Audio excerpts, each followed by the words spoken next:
এক অন্ধকারময় দিন। মক্কার কাফিররা উল্লাস করছে, আর তাদের মাঝে বন্দী অবস্থায় দাঁড়িয়ে আছেন একজন সাহাবী, হযরত খুবাইর ইবনে আদি রাদিয়াল্লাহু আনহু। মুখে একটুও ভয়ের ছাপ নেই, চোখে এক অনন্য শান্তি, কারণ তিনি জানেন ধৈর্যশীলদেরকে আল্লাহ প্রতিদান দেবেন হিসাব ছাড়াই। সূরা আজ-জুমার ৩৯-১০। সময়টা বদরের যুদ্ধের পর। কুফরপন্থীরা এক ষড়যন্ত্রে খুবাইর রাদিয়াল্লাহু আনহুকে ধরে মক্কায় নিয়ে যাচ্ছে। উদ্দেশ্য, তাকে জনসম্মুখে হত্যা করা হবে প্রতিশোধের নামে। কাফিররা তাকে কাবা শরীফের পাশে নিয়ে এলো এবং বলল, খুবাইর, শেষ ইচ্ছা থাকলে বলো। তিনি বললেন, আমার শেষ ইচ্ছা, আমি 2 রাকাত নামাজ আদায় করব। তখন আশেপাশে থমথমে পরিবেশ। খুবাইর রাদিয়াল্লাহু আনহু নামাজে দাঁড়ালেন। কি গভীর খুশু, কি অদ্ভুত আত্মিক প্রশান্তি। 2 রাকাত নামাজ শেষ করে বললেন, আল্লাহর কসম, আমি যদি ভাবতাম তোমরা ভাববে আমি মৃত্যু ভয়ে নামাজ দীর্ঘ করছি, তাহলে আমি আরো দীর্ঘ করতাম।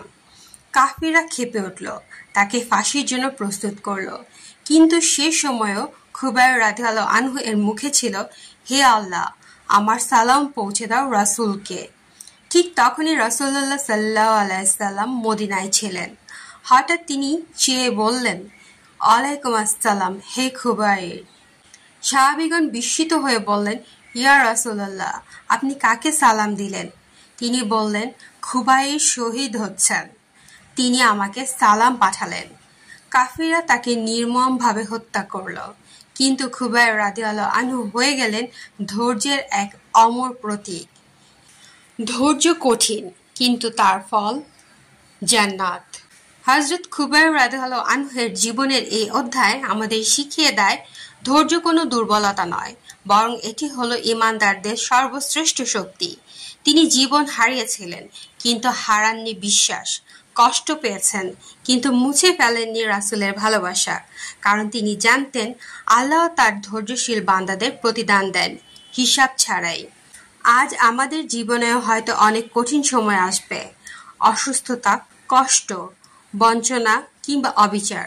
কিন্তু সেই সময় যদি আমরা হযরত খুবাইর রাদিয়াল্লাহু আনহু এর মতো একটুখানি ধৈর্য ধরতে পারি, তবে সেই ধৈর্যের প্রতিদান হবে জান্নাতের অসীম শান্তি।